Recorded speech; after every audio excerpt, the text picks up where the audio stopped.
Nagtapos na ang women's doubles campaign ni Alex Ayala at tennis legend Venus Williams sa 2026 Canadian Open matapos silang talunin ni Miyu Kato ng Japan at Lyudmila Samsonova ng Russia sa round of 32.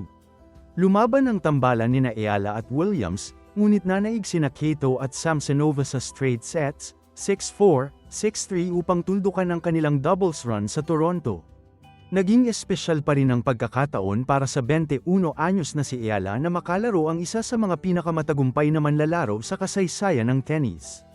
Si Williams ay isang 7-time Grand Slam singles champion, habang patuloy namang gumagawa ng pangalan si Ayala sa international tennis.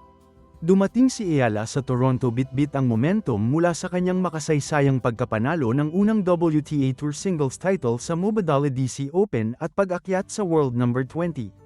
Bagamat maagang nagtapos ang kanyang doubles campaign, hindi pa tapos ang laban ni Ayala sa Canadian Open.